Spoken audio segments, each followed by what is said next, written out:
Hello दोस्तों, आज की इस वीडियो में हम आए थे एनएएसडी इंटर कॉलेज में फ्लाइंग के लिए। एक्चुअली वहाँ पर वर्कशॉप चल रहा था, तो 3 दिन का वर्कशॉप था। तो 2 दिन का जो वर्कशॉप था उसमें हमने बच्चों को बताया कि कैसे मॉडल बनाया जाता है, और बनाने के बाद आज लास्ट दिन है, तीसरा दिन, जो कि फ्लाइंग था। हमने फ्लाइंग ब्लैंक कंप्लीट कर ली है और अभी हम जा रहे हैं दूसरे स्कूल में फ्लाइंग के लिए।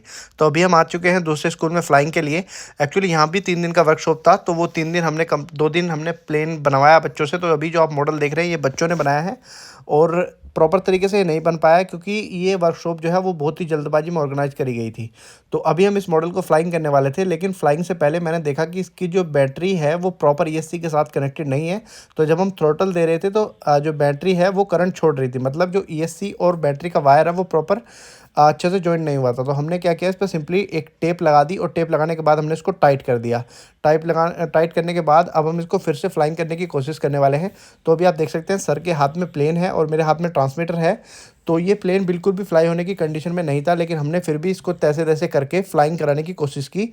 और अभी आप देख सकते हैं सर जैसे इसको टेक ऑफ करेंगे, इसने प्रॉपर टेक ऑफ तो ले लिया है और प्लेन जा भी रहा है, सही से फ्लाई भी हो रहा है, लेकिन ये बहुत स्लो फ्लाई हो रहा है। इसका रीज़न ये था कि जो प्लेन का एयरफॉइल था वो प्रॉपर नहीं बन रहा था, और कहीं ना कहीं बैटरी भी हमारी कम थी, जिसकी वजह से ये प्लेन प्रॉपर फ्लाई नहीं हो रहा था। तो हमने, हवा भी काफ़ी तेज़ थी, तो हमने इस प्लेन को सिंपली लैंड करा लिया, क्योंकि काफ़ी सारे बच्चे बैठे हुए थे, कभी ऐसा ना हो किसी बच्चे के ऊपर ये प्लेन गिर जाए। इस वजह से हम एक प्लेन और साथ लेकर गए थे। हमें पता था कि बच्चों ने वो मॉडल अच्छे से नहीं बनाया, तो फिर हम ये वाला प्लेन अपना साथ लेकर गए थे। हमने इस प्लेन को बच्चों के सामने फ्लाई किया, और ये प्लेन बहुत ही स्टेबल तरीके से फ्लाई हो रहा था, क्योंकि ये जो प्लेन है ये हाई विंगर प्लेन था। और इसके अंदर क्या था, हमने 2200 केवी का BLDC motor with 6 inch propeller use किया था, और उस प्लेन के अंदर था 1000 केवी का BLDC मोटर था और 10 इंच का प्रॉप था, जिसकी वजह से बहुत ही ज़्यादा प्रॉब्लम हो रही थी प्लेन को फ्लाई करने में, और बैटरी का भी कुछ इशू था। लेकिन इसके अंदर सारी चीज़ें कंप्लीट थी, क्योंकि ये मॉडल हमने हाई डेंस थर्माकोल से बनाया था। तो ये इसका वेट रेशो, इलेक्ट्रॉनिक रेशो बिल्कुल परफेक्ट तरीके से काम कर रहा था। तो सारी चीज़ें हमने पहले कैलकुलेट कर ली थी। उसके बाद फिर हमने जब इस प्लेन को फ्लाई किया तो बच्चों ने बहुत ही हर्ष के साथ इस प्लेन की फ्लाइंग देखी, और बहुत ही अच्छे तरीके से बच्चों ने इस प्लेन को लाइक किया। ठीक है, इसी के साथ साथ फिर हम जैसे ही प्लेन को फ्लाई कर रहे थे, तो हम बच्चों के ऊपर धीरे धीरे धीरे धीरे इस तरीके से फ्लाई कर रहे थे जिससे कोई प्रॉब्लम ना हो, क्योंकि हवा भी काफ़ी तेज़ चल रही थी। लेकिन फिर भी हमने मैनेज किया इस फ्लाइंग को, और बच्चे बहुत ही ज़्यादा खुश हो चुके थे प्लेन को उड़ता हुआ देखकर। और ये जो अनुभव था ये हमारे लिए बिल्कुल नया था। तो अभी आप देख सकते हैं सर बोल रहे थे कि हवा ज़्यादा तेज़ है, कभी ऐसा ना हो कि प्लेन बच्चों के ऊपर चला जाए।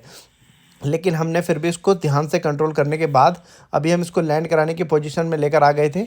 तो अभी जो प्लेन है हमारा वो ग्राउंडली आ रहा था, देख सकते हैं यहाँ पर, और अभी ये लैंडिंग के लिए जा रहा है।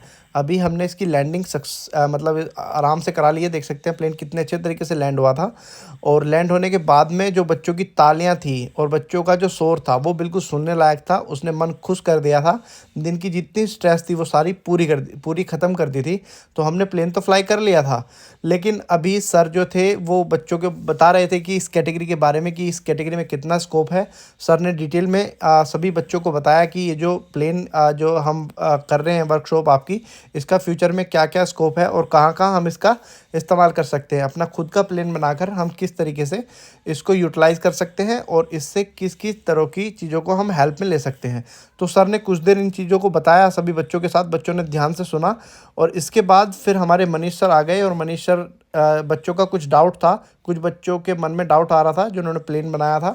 तो वो कुछ डाउट क्लियर करने के लिए मनीष सर के पास आए, और मनीष सर ने उन बच्चों को बिल्कुल अच्छे तरीके से, बिल्कुल डिटेल तरीके से अच्छे से गाइड किया, और उन्हें अच्छे से एक एक चीज़ समझाई। ठीक है, समझाने के बाद फिर सारी चीज़ें कंप्लीट हो चुकी थी। तो फिर अब वर्कशॉप का एंड हो चुका था और सारी चीज़ें कंप्लीट हो चुकी थी। तो वीडियो भी यहाँ पर लास्ट होता है। चलिए मिलते हैं अगली वीडियो में। Thank you for watching.